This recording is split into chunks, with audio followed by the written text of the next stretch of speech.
To this evening's Malliard Report. I'm so excited. Special report tonight, all the way around. Okay, but first, before we begin, I got to remind everybody, the views and opinions of this show are the thoughts of the host and guests and opinions. Don't calm down. Don't email me. I said I was going to read it, and I ad-libbed it. Calm down. Just remember, thoughts and opinions. Not medical advice either for somebody out there who needs to hear that tonight. My guest tonight is the returning champion to this program, Mark Anthony, and a newcomer, Anthony Profeta. I want to welcome you both for being here. I'll turn it to Mark. Mark, it's good to hear from you again. Thanks, Jim. I always enjoy being on the Malliard Report. We always have good conversations, and tonight's an especially important one. Very timely. Anthony, I want to welcome you before... I already promised you that we could get you back on to talk about what you do, but we're going to have a very special evening. Yes, thank you, Jim. I'm really excited. I appreciate you welcoming us tonight and allowing us to have this conversation and discussion here on your show. Thank you so much. So, it was Saturday, right? It was last Thursday. Yeah, it was last Thursday. Yeah, last Thursday, July 23rd. These gentlemen set out to have a Skype conversation titled "No One Is Born a Bigot," and I was actually excited to kind of just tune in because I wanted to learn a little bit more about Anthony to start with, because I'm very versed in what Mark can talk about, and he's been on this program a number of times. So I was excited to hear what they were talking about, and of course, as life would have it, I was late, and then I realized that their Zoom call was hacked, and not only hacked, but ridiculously hacked. I don't know how far you guys want to get into all the details of all that, but when I heard that, I realized that these two men needed a voice to present this "No One Is Born a Bigot" presentation they had scheduled. So immediately I turned to Mark and I said, call me, and within probably 10 minutes we had everything figured out. So I give you the floor, Mark, to start rattling anything else that you want to put out there. Well, sure. And first off, the universe is one of balance, and we were overcome with really horrible darkness the other night because Anthony and I are going to be presenting "No One Is Born a Bigot." And as Jim correctly pointed out, the Zoom event was flooded by racists who then started blasting really graphic, incredibly offensive pornography and saying the most horrific racial slurs about hanging particular people by trees, using the N-word, saying bring racism back. And the really sad part, Anthony and I were talking about this later on, you could tell from their voices that these people were in their late teens and their early 20s. And to hear young minds so flooded with anger and hatred, it was the darkness engulfed the show, but then the light appeared in the form of Jim Malliard, who said, bring this onto the Malliard Report and talk about it. And so, Jim, I really want to thank you for having Anthony and I on the show. Absolutely. Well, I want to thank you for coming on and doing this, because I do see value in it, and that's why we're here. So I think Anthony wants to lead off with what he was going to start with, right? Is that how I remember this going down a minute ago? Sure. Yes. The way we had it planned was that a little bit of my background is I teach meditation now, but it was I come out of the medical field where I was going to become a doctor. So I'm just going to talk about racism a little bit from a spiritual perspective as well as from the way our mind works. And, you know, we titled it "No One Is Born a Bigot" because racism and prejudice is really a learned behavior. We can see this by looking at very young children. A young child will play with any kid without ever putting any thought into it. They don't contemplate if the other child is worthy. They don't ask or wonder what the other child's race, ethnicity, religion, faith, tradition, or political affiliation is. If you are raised in an environment in which you see everyone being treated the same, taught that everyone are equals, and never looked, judged, or given any reference to a person's skin color, religion, or anything else, then being raised in such an environment, you begin to view the world in a very different way than someone who might be told or shown that someone from a different race or with a different color of their skin or religion or gender is bad or inferior. And children are very impressionable. In fact, as children, we are like sponges. And the lessons that we're taught and the things that we get indoctrinated with stick with us and get carried throughout our entire lives. But even if we're not raised in a particular household or environment where racism, sexism, or prejudice is being blatantly shown or expressed, there are certain tendencies that seem to be sort of the default human condition that make racism very easy to acquire, which is why any ism, racism, sexism, or anything else, isn't really only an American problem, but really a worldwide problem. And the two tendencies that make it easy to acquire a racist sort of mentality is tribalism and stereotyping. Now, tribalism is the tendency to identify yourself as part of a group and have an innate preference for that group and care about really your group or your tribe's well-being above all others.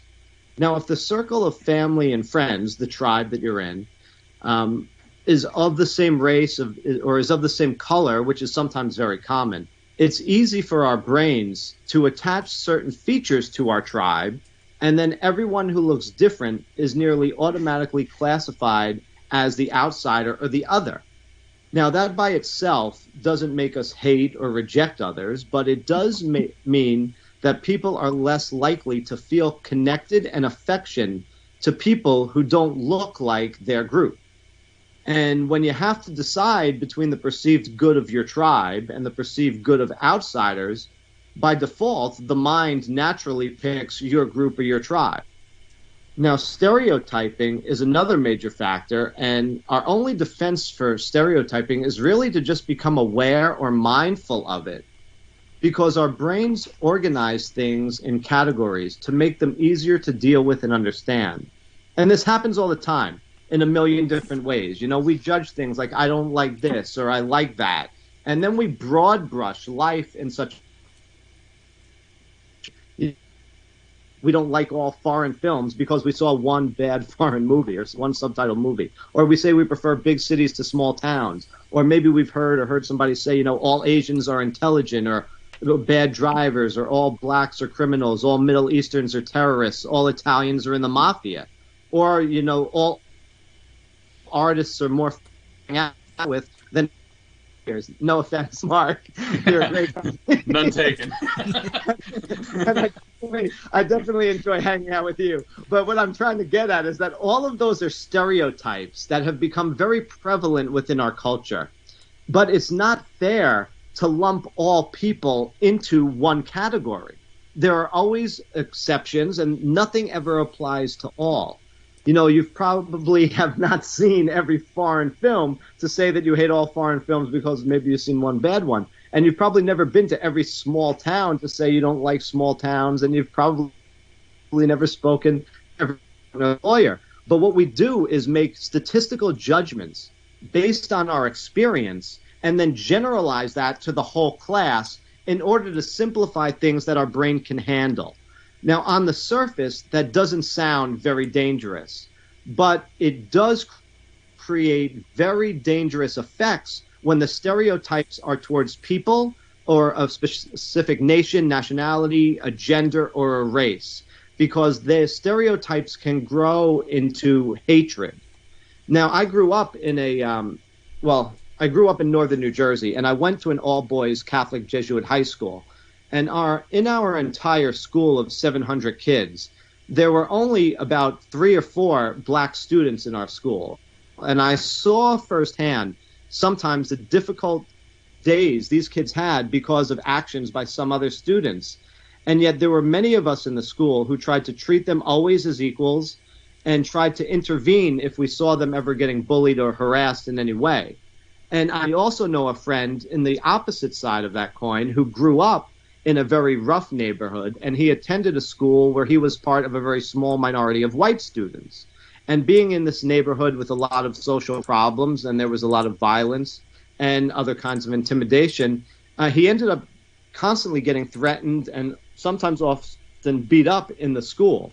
Now, as an adult talking to him, he understands completely that it's unfair and unacceptable to make assumptions about other people based on the color of their skin or anything else. Every person deserves to be treated as an individual and viewed on their own actions and merits, and not be viewed or judged according to the actions and behaviors of another.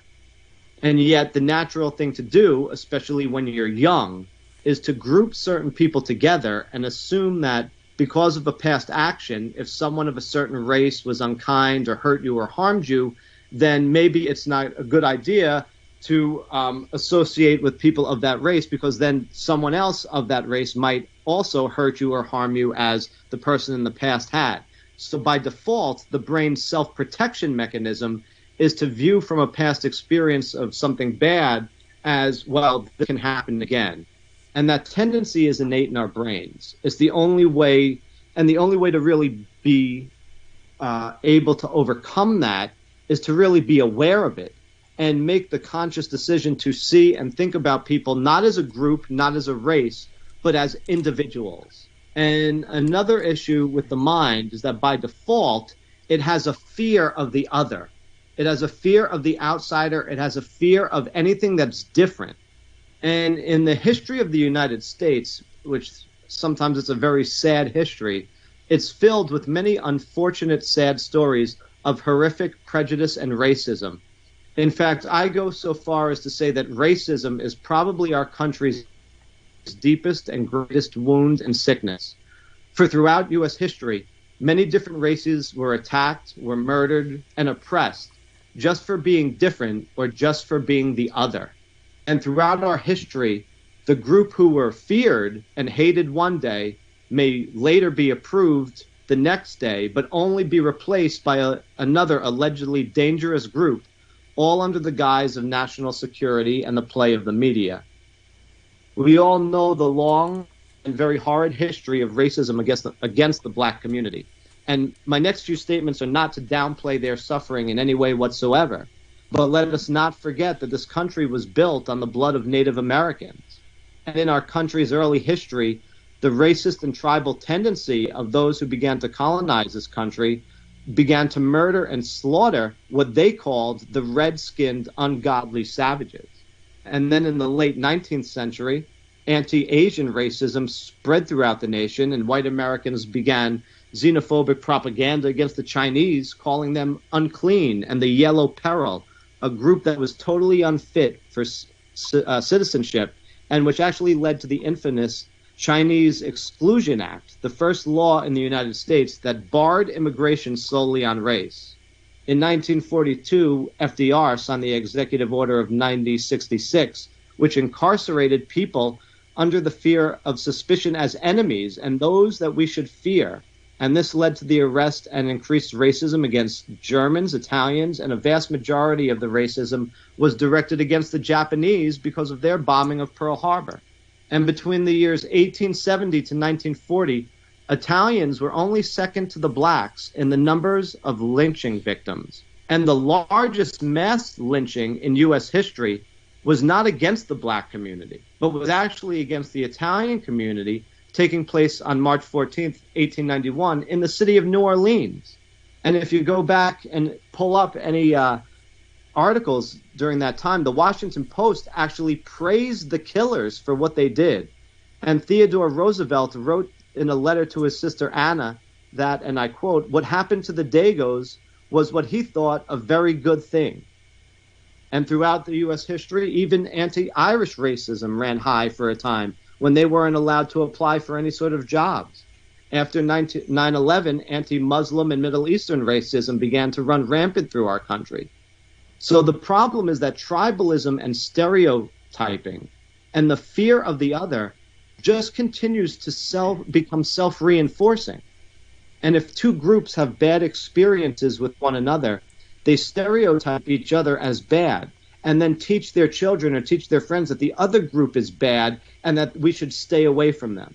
And the natural thing for children to do is embrace that tribal view and treat the members of the other group badly, which just reinforces the stereotype and causes the next generation to teach their children the exact same thing. And so on and on and on it goes. So while nobody is born a racist, sadly, the way our brains and our perceptions work make it really easy for racism to take root.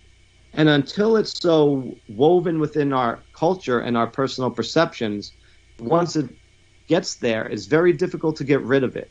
And in my view, really the only way to help is one, education. Education needs to be done on a broad scale. Our founding fathers stated that all men, and I change that to all people, are created equal. But not often do many people really grow up in environments that accept that view and praise that view. And until we recognize and deal with why people tend to think in certain ways and, educate them to see that it's the same life force that's within each and every one of us, then not much is going to change. People's hearts and minds have to change. Laws are not going to change things because they cannot change the hearts and minds of people. Only we can change ourselves. And so that's why it's so important in my mind to educate our children and educate the up-and-coming generations, helping them to learn from the past, not override the past, not try and remember it. But what needs to happen is the past needs to be remembered so that we can move forward and not make the same mistakes we did before. Another thing is to hold to our spiritual practices and perspectives if we have them, if we come out of a spiritual tradition, which says that, each and every one of us are the same, all made in the image and likeness of God. And even if we don't come out of a spiritual tradition, a basic understanding of science will show us that we are all the same. For each and every one of us, regardless of our race, culture, or gender, recognizes that we are all of the same human family. We're all living on the same tiny rock in a very vast universe. Just some of us have more or less melanin in our skin, which is just really a genetic adaptation to protect us from the sun. But if you really think about it, the life that is in which each and every one of us, the life force that is animating us, that is moving us, that is the same. We all started out as a microscopic cell. That cell is the same within each and every person. Now, some of you out there might be saying, but wait a minute, there is differences. There's genetics and DNA. And I definitely give you that. But the life force, the conscious energy, which causes the cells to divide into the 15 trillion cells that grew into my body and your body, that life force is one and the same. That life energy is no different. That life is what I typically call and still call God. And that energy is within each and every one of us. And it's the same light behind my eyes that is the same light behind your eyes. And if we can look at that, and if we can see each other as being a spiritual being who's having a physical experience, rather than some physical being who was born on some country that is whose lines were divided and created by man, if we can view each other in a light and as a soul being, we can move beyond the skin level and see the depth of the person. Keeping that in mind helps us to cultivate love for each other, compassion for each other, tolerance and understanding for each other. And I'll just leave you with this one quote from Nelson Mandela, who said that no one is born hating another person because of the color of his skin or his background or religion. People must learn to hate. And if they can learn to hate, they can also learn to love. In fact, love comes more naturally to the human heart than its opposite. So I truly thank you for allowing me to share some of this with you and your listeners tonight. And I hope that we can begin to educate one another that we're all in this together. We're all on the same planet.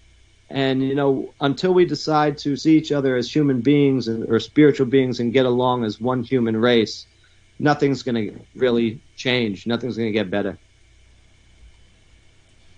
Well, thank you for sharing. Mark. Thank you. Thank you, Anthony. That was beautiful. Thank you, Jim.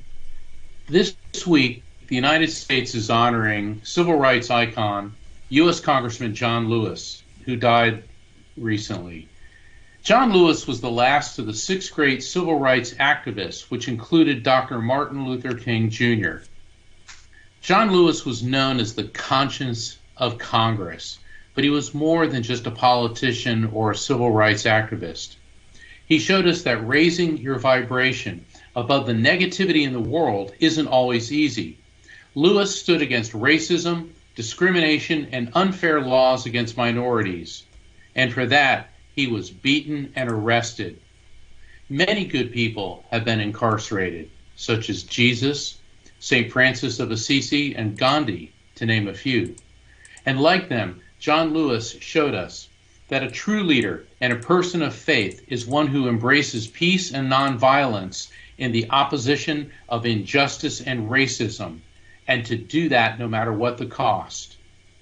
Racism is the belief that one race of people is superior to other races.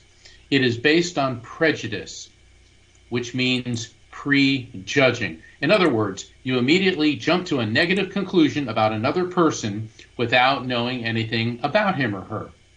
In a court of law, that's known as assuming facts not in evidence. And assuming facts not in evidence is not only grounds for an objection, it isn't admissible in court as evidence.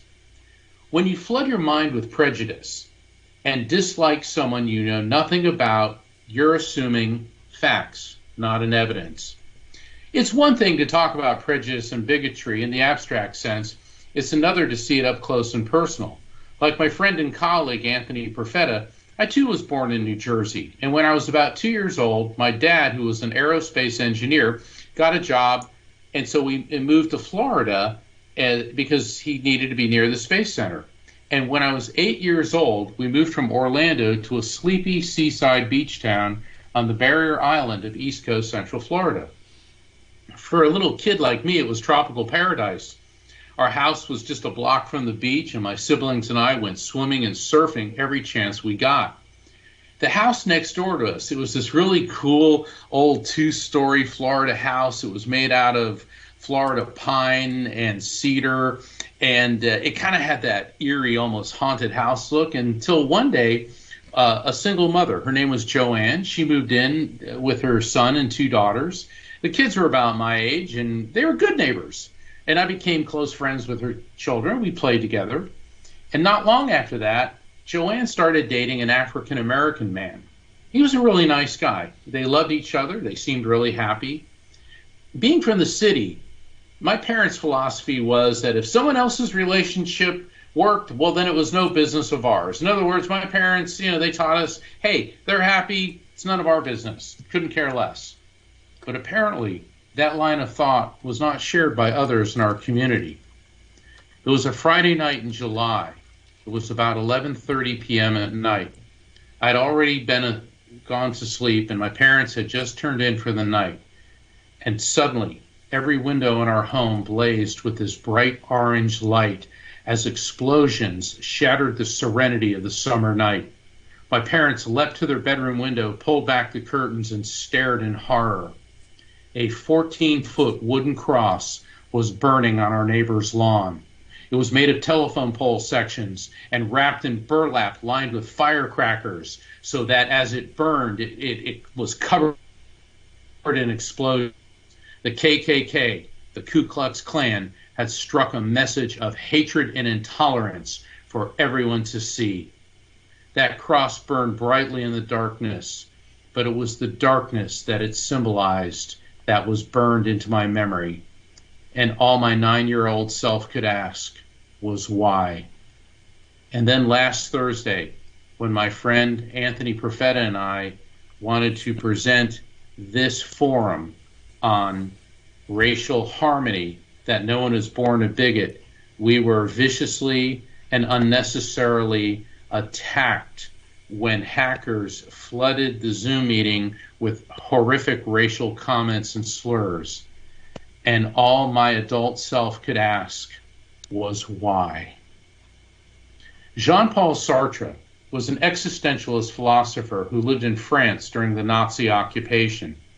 He wrote extensively about prejudice, and in his book, Anti-Semite and Jew, he explained that prejudice is a disease which enters the body through the mind. Sartre also explained that prejudice is a tool used to blame problems on minorities. In other words, the German Nazis under Adolf Hitler blamed the Jews for all of Germany's economic and social problems. Prejudice, fear, and hatred against the Jews became a unifying force for the Nazis. As Anthony explained in his talk, there's nothing new about this. He called it tribalism. Other people call it the us versus them syndrome, and it's been with us since the dawn of time. It has its roots in fear, and people fear the unknown. Imagine living in prehistoric times, and the tribe of Trog is all alone in a bountiful valley until the arrival of the tribe of Og. The members of the Og tribe look and act different. Tribe of Og immediately jumps to the conclusion that the tribe of Trog is inferior because they're different. Well, prejudice is easy. It takes very little intelligence, but it does require a lot of energy. The brain operates on electrical impulses. Negative thoughts like fear, dislike, and hatred are the result of negative energetic impulses which vibrate at a lower frequency.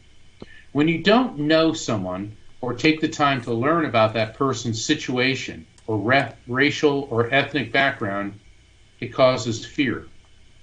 Fear leads to anger, which leads to hatred, which leads to violence. That's a lot of negative energy generated in the mind. But what do I know about prejudice? I mean, come on, I'm a white guy. I've heard people say, well, what do you know about prejudice? You're a white guy and you're a lawyer, so you have to have, white privilege.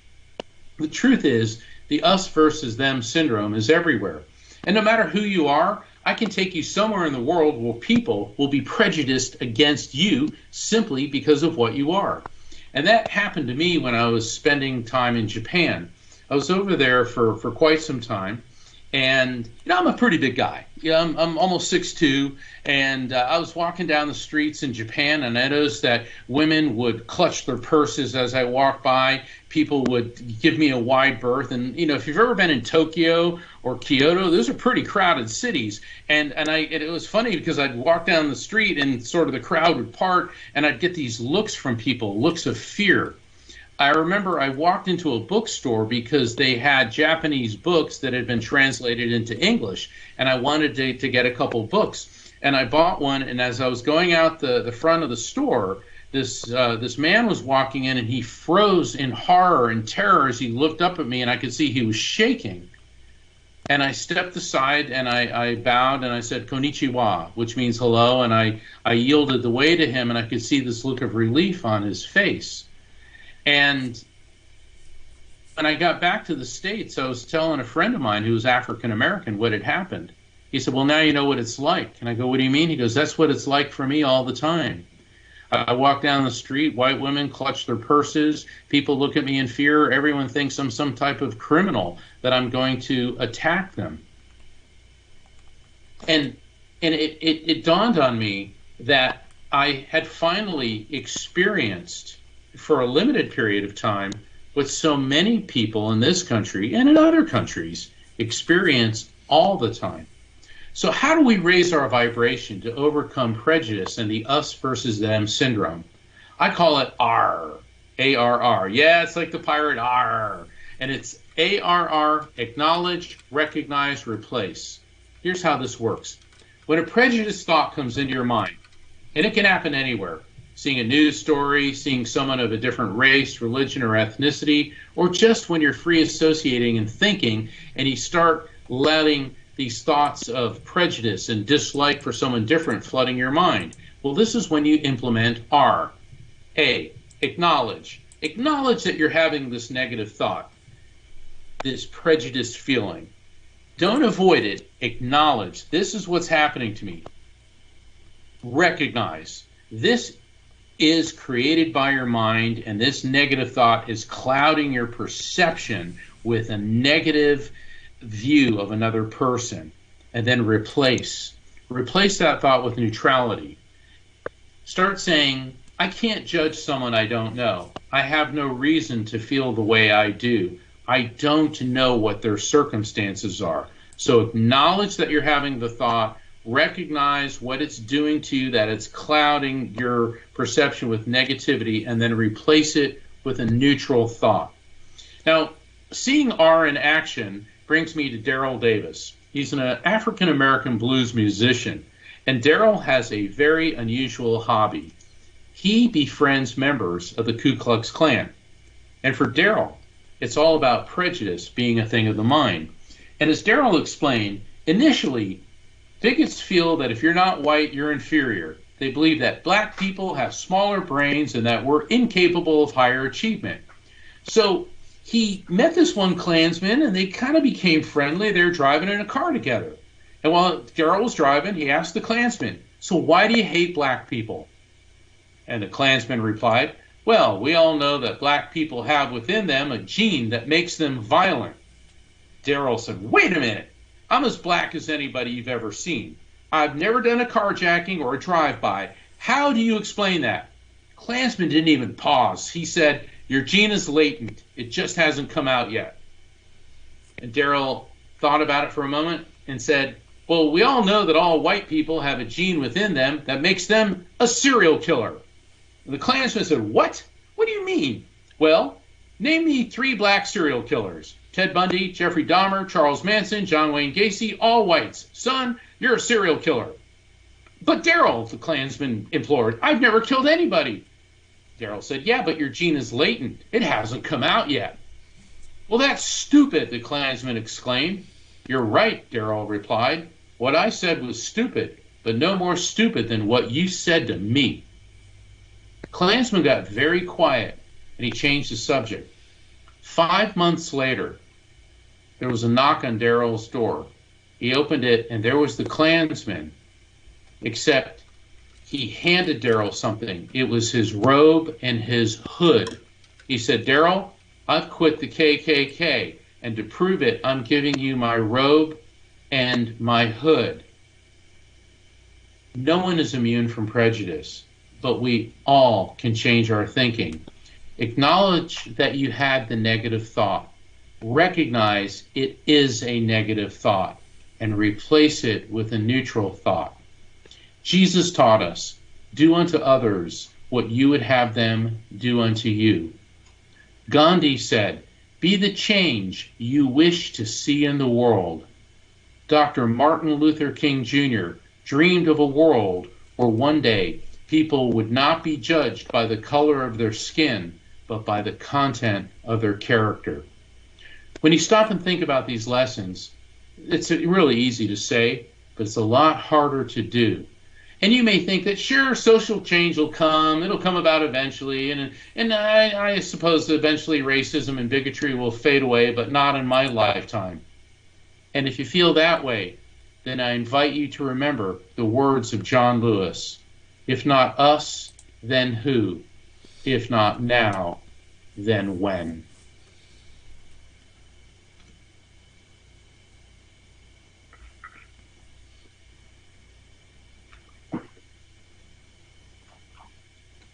I just want to leave that hang there for a minute. I wasn't sure if you were done or not, but I thought that was a good pause there to give us a second there to reflect. Thank you. Well, Thank you, Mark, for that. Thank you. Well, it's important. John Lewis was such a unique individual.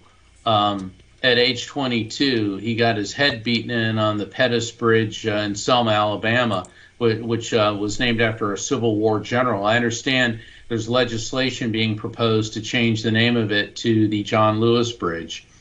And, when you put yourself out there, you're going to get attacked. Anthony and I we got attacked by these, ridiculous cyber hackers, but it's not like we got our head beaten in on the Samuel Pettus Bridge in Selma. But the thing is, we have to have this discussion. And John Lewis was right. If not us, then who? And if not now, then when? And we start with ourselves and our family, and we have to stop this thinking. So, obviously we're talking about changing ourselves, but how do we go about taking this to the masses? What would be the best way to start having this conversation with others?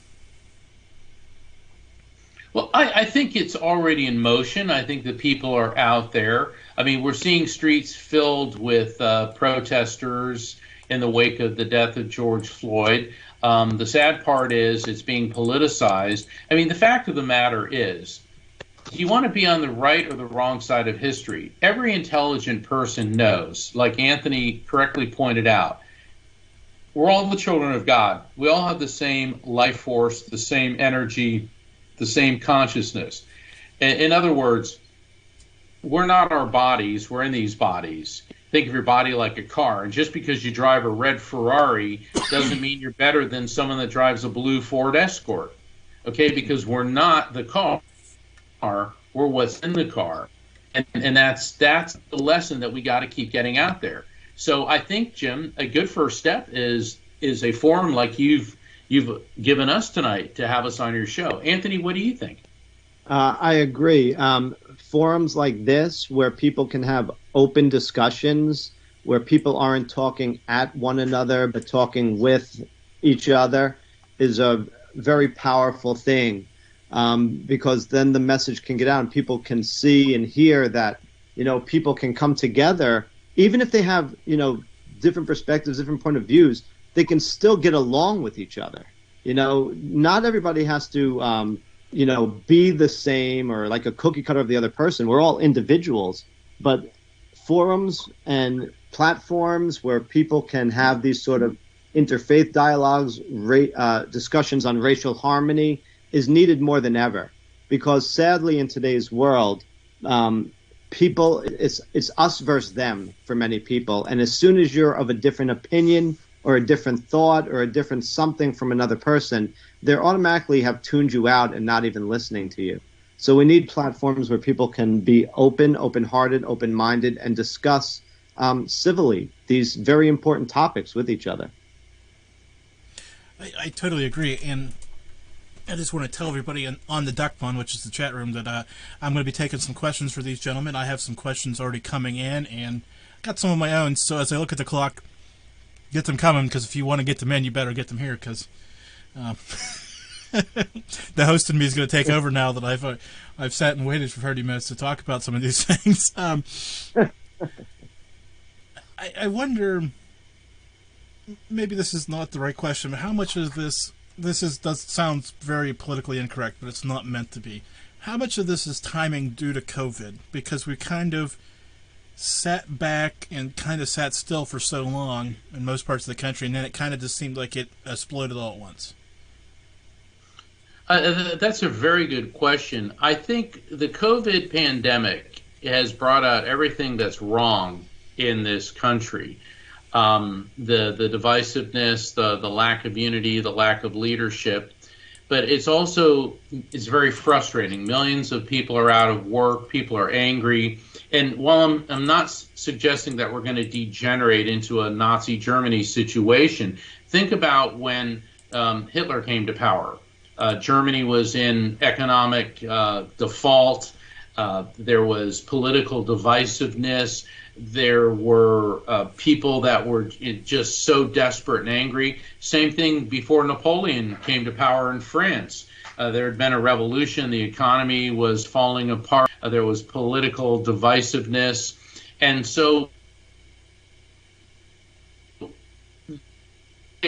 is that I think as a people, we're stronger than our problems. But COVID has put so much stress on everybody that all of the underlying tension has been intensified. That's what I'm seeing about this. But it's also an opportunity. It is an opportunity to address and to start affecting these changes. I don't see us turning into the Republic of Kumbaya overnight, or maybe we'll never get there. And Anthony brought up a very interesting point. We're all different. We're all diverse, and we're supposed to be. I mean, if we weren't, we'd all be like a school of fish, same size, same color, reacting to everything the same way. Diversity doesn't mean that we all have to it have to be the same. What it means is don't hate people because they're different. Right. You have anything Absolutely. you want to add, Anthony? I definitely think that the COVID situation, as Mark just said, brought things to a head, because it changed people's lives overnight. Everything that they were, working for every day, everything that their life was all about, their job, their finances, their family, whatever it was taken away from them. Maybe at the snap of a finger. The job isn't there, income isn't there. And now people are living really today in a state of heightened anxiety, heightened fear, and heightened stress. And it's come to a boiling point with COVID because it was months that people have been going through this. So what happens is now people are seeing what's going on around them, and anything that is an issue becomes a major issue. And I definitely think the timing of COVID did add to a lot that was happening with the racial tension, but I definitely think it's something that needed to come to light and has been slowly coming to light before COVID, but I think COVID really gave it the time to percolate and brew. I also believe that, as Mark wisely said, COVID is giving us an opportunity. You know, it's basically like the hard reset button on a computer. We've done a hard reset with society, and now we're taking a look at society and saying, where do we want to be headed and what direction do we want to go in the future? Okay, people keep saying, I can't wait to go back to the way that things were. Well, we're not supposed to be going back. We're not supposed to be looking backwards. We're supposed to be going forward. So right now, it's an opportunity for us to progress, to evolve, and say, what society do we want to be moving into, and take the steps that are needed to bring that about, to manifest that. I agree. You know, I've always looked at. I want the future to be Star Trek. Unfortunately, at the moment, it's Blade Runner. So, Anthony, I've got the Spook Cat from the chat room made this point, so I'm going to make this point, and as Mark will tell you, that I don't necessarily always ask questions, so I'm just going to make the point and let you follow up with whatever thoughts you have afterwards. Racism is not necessarily a United States problem. It's international, and that's part of the reason I'm glad that we're able to do this on the internet, so it can go to the 100 and some odd countries that my show gets listened to in. Well, of course, and that's why I brought up the story about Japan. You know, first off, let me say, I absolutely love Japan. I love the people. I love the art, the food, the culture. I mean, I remember the friend I was visiting there, he was teaching English to Japanese executives. And he was good. He was good, like, because he spoke well enough to where he understood the slang. And he said, "What do you find? What do you find? What's the one thing that impressed you most about Japan?" I said, "How beautiful it is. How absolutely beautiful." And so then we headed off on this trek, and we ended up in Southeast Asia. We were in Thailand. And we were staying at a hotel in Bangkok, and it had a swimming pool, and it was really hot. I mean, it's always, Thailand, it's always hot. It's like 110 that day. And so we're in the pool, and the Thais were there, and then a group of these Japanese businessmen. There was 4 of them, and they got in the pool. And when Billy swam by them, one of them said in Japanese, "All these filthy gaijin." He said it in Japanese. Now, gaijin is an interesting word because essentially it means foreigner, but if you call someone gaijin, it's the equivalent of the N-word. If you say gaijin-san, that means the honorable foreigner, and it takes it out of that context. Mm-hmm. And so Marty swam back by them after they said that and said in perfect Japanese, "The water is warm today, is it not?" and he told me what he was going to do, and he said that the looks on these Japanese guys' faces, because they realized that they were being this way. And I'm not saying that all Japanese people are racist, but what I'm saying is that when you're an out group, and let's face it, America used nuclear weapons on Japan. There's a lot of people there that aren't really thrilled with us, but wherever you go, people will dislike you. Somewhere you're going to go, people dislike you. And racism is not an American problem. It's a world problem. I was talking to a friend of mine who's a professor, and he teaches diversity training, and he's African American. And he said, "Don't think because we're all from Mother Africa that all black people like each other." He said, "In the States, the northern blacks look down on the southern blacks." He goes, and then he said, you get a black person from Africa, oh, they think who they are. And then he goes, and then everybody hates the Jamaicans. And I'm like, what? and he was saying, yeah, he says, it doesn't matter. He goes, prejudice is everywhere. It's rampant. And it is a very tribal, it's a very us versus them syndrome. It's a very primitive thing. And as we become more educated and intellectual, it should be one of the things we're unlearning. Yeah. For sure. Yeah, and in fact, when I was talking earlier, I said, when it comes to the default state of mind, because of tribalism, racism isn't just an American problem, but it's a worldwide problem, because it's always the identification of me and my group, and then the other, and the fear of the other. So it's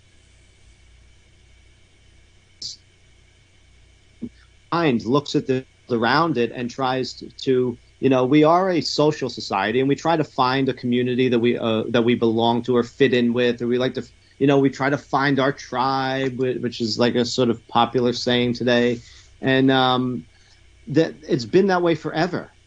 The tribalism is an innate part of human nature and the way we look at the world. And so the mind really needs to be changed from that tribalistic view to one that sees more globally. I think it was Socrates who identified himself not as a citizen of Greece, but a citizen of the world.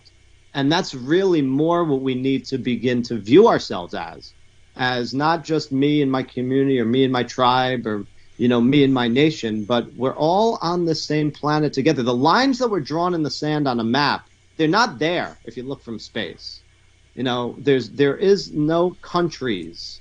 Man has made countries with the greed and the power and the territory, and setting up their lines to say this is mine and this is my country. But all of us are the same.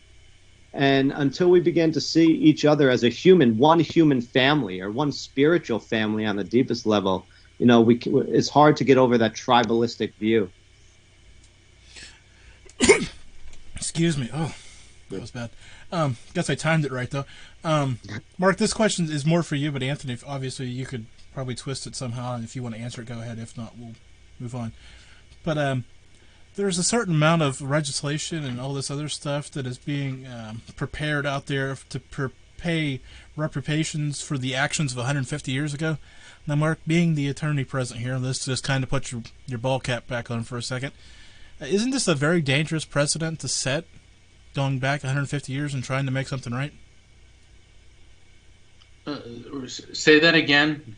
Well, there's growing support for paying reparations. Paying reparations? Yeah, easy word for me to say. Yeah, well, I heard about one of the reparations bills not giving cash payments to people, but rather setting aside funding, like startup funding for minority-owned businesses. And I thought that made a lot more sense than handing out cash to people. Because if you look at it this way, and I'm sure people will disagree with me, just about every ethnic group could make some claim for discrimination. I mean, my family, part of it is of Italian descent, and the reason that we left, my forebears left Italy, is because they were starving. They were literally starving to death. It's the same reason why the Irish came here. I mean, you didn't leave your piazza in Tuscany overlooking your olive groves and your vineyard to go live in the slums of New York City and become essentially slave labor. Nor did people want to leave the beautiful green countryside of Ireland, but for the fact that they were starving, and then they got here and were treated horribly. I mean, there used to be an ad that would say, they're looking for an employment, and then they'd write Nina, no Irish need apply. And then there would also be, and in my life, I've had people make horrible slurs against me, other white people, because I was of Italian descent. And it's just ridiculous. And the reparations payments, instead of wallowing in the past, because people say, you did this to us. No, I didn't do anything to anybody. I'm here, you're here. And if we all trace our family trees back, I would venture to say pretty much most ethnic groups have been indentured servants, possibly slaves, and horribly oppressed by other peoples to the point where they could claim reparations. I think let's start creating opportunities for people who've been historically discriminated against, as opposed to cash settlements for individuals. Yeah, I think that's probably the best way to go. So we've got about 10 minutes left, and I've got to throw the lightning rod into this conversation at this point. Maybe probably the most uncomfortable that I'm going to get here. Professional sports and all of the kneeling and all of that. Now, there's obviously two schools of thoughts: the people that appreciate the activity, and the other people that are saying, "I tune into sports to get away from politics." I can see it both ways. But I think, again, sports are normally the place to go to conversate, to start conversations about these type of things. So can we push that back to the middle, or am I just dreaming again? Anthony, what are your thoughts on that one? My thoughts is no matter what someone does, you're never going to please everyone in the world. So there's always going to be people who are going to take one side against the other. So if there's kneeling at a game, there are definitely going to be people that are going to say, hey, you know what? He's doing the right thing because he's got the platforms, he's got the TV, he's got a few thousand people in the stands, and so he's getting his message out or their message out to a large group of people. But then there's other people that are going to say, hey, you know what? Like you said, my sports time is my time to get away from what's going on in the world and just be, focused on some entertainment and some fun. So I also can see both sides. And I can see that, in life, no matter what we do, if we stand up for something, there's always going to be someone that's against it. And there's always going to be someone that's for it. And no matter what platform or where we decide to make that stand, there's always going to be people on opposite sides of it. So if you're coming from your heart and you're standing up for a cause that you truly believe in, then take any opportunity you can to do that. As long as it's nonviolent, and I know that's what you meant, because well, a lot of people, this armed militia. I have no problem with the protests. I have a lot of problems with looting, burning, and blatant disrespect for the police. Yes, what happened to George Floyd was reprehensible, horrible, must not be tolerated, and I believe that police techniques need to be modified. We all know about Miranda rights. Okay, every cop show that you watch, and for those of you out there who may have been arrested, when you're arrested and the police want to interrogate you, they have to read your Miranda rights. You have the right to remain silent. Anything you say can and will be used against you in a court of law. You have the right to an attorney. If you cannot afford an attorney, one will be appointed for you. Okay, we've all heard that. That came out of the United States Supreme Court case Miranda versus Arizona. And I believe his name was Enrique Miranda. He was basically a thug murderer. He killed somebody, and the police essentially beat a confession out of him, rubber hosed it out of him. Long story short, goes all to the U.S. Supreme Court. The U.S. Supreme Court says a confession must be voluntary and after somebody is informed of their constitutional rights, which have become known as Miranda rights. And the result of the Miranda decision, because law enforcement at the time was like, oh, gosh, look what they're doing to us. What it did is it enhanced and improved the training of police officers. It implemented new forms of questioning technique that didn't involve violence. And in the long run, it was better for the police. And I think that the outgrowth of George Floyd, I think there's going to be a similar effect here, that there's going to be better training, more understanding of people maybe with emotional problems and certain types of behaviors, maybe give the police a pause before they immediately employ the chokehold. I mean, like, if you're in a street fight and someone's trying to kill you, don't tie the hands behind the cop's back, okay? But there needs to be a completely different approach. Conversely, the African-American community and the Latino community and any minority community, the leaders of those communities need to be having dialogues with law enforcement and local government, and so that these groups stop perceiving law enforcement as the enemy and vice versa. This is not something that's going to change overnight. The Miranda decision did not change things overnight. It took time. And I believe this can too. And this is all part of what Anthony and I are talking about. The United States is supposed to be a melting pot, but it's starting to look more and more like a salad bar because, well, we're this group. We don't want you part of this. We're this. Oh, we're tomatoes. We don't like cucumbers. All right, this, the beautiful thing about a salad is like a garden full of flowers, and flowers are beautiful. And God delights in a wondrous variety of flowers. And we're all equal and all beautiful and all different. And we have to start realizing this and getting back to this. And I know that sounds altruistic and esoteric and even bordering on airy-fairy, but the truth of the matter is, if we're going to survive as a species, we have to realize that planet Earth is the only place we have to live, and that we'd better start getting along and learning not to hate each other just because somebody looks different than you do. So we've got 4 minutes left, so I've got 2 questions, so bear with me here. But the first one's kind of easy. In 5 years, how do we, if we come back and revisit this, how do we hope this all goes in the big picture, airy-fairy style? Thanks, Mark.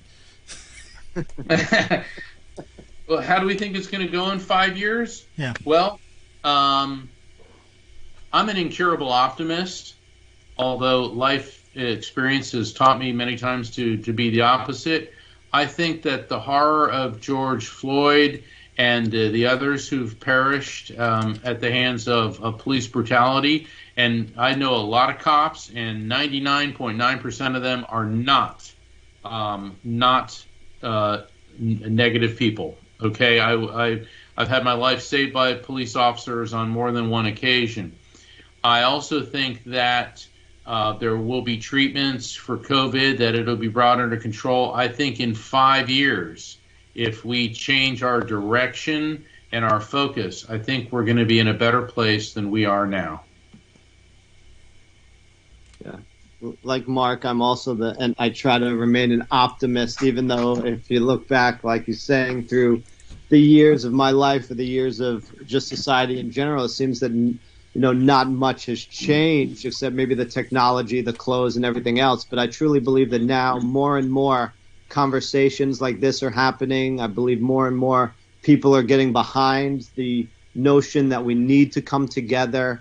And I truly believe that, if more people do begin to view each other on the philosophy that this country was built upon, that all men and all people, rather than all men, all people are created equal.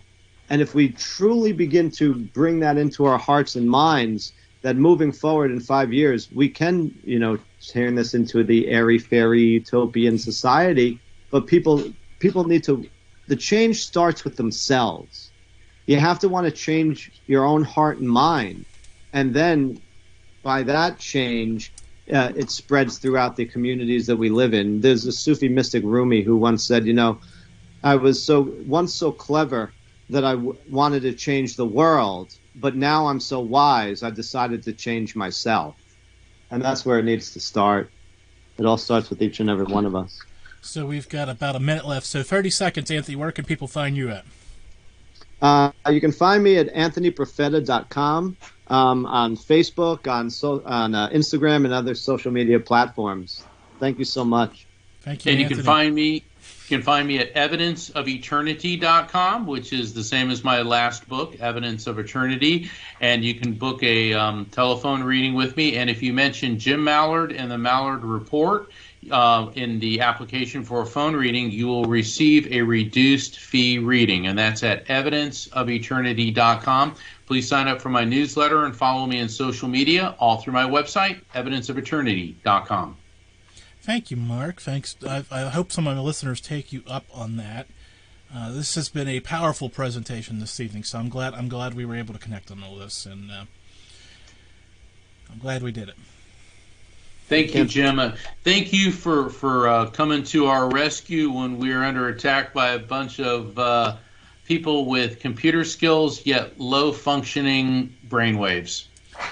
And for all the visitors tonight who have tuned in to make this special appearance for them, I hope they come back next week. I hope they subscribe and follow along. And check out all the other Mark Anthony interviews that he's done in the past, 9 years. Can you believe that, Mark? 9 years we've been doing these things together. And it seems like yesterday. I look forward to the next one, too. All right. Hey, everybody, have a good evening, and I'm sure we'll be talking to you all soon.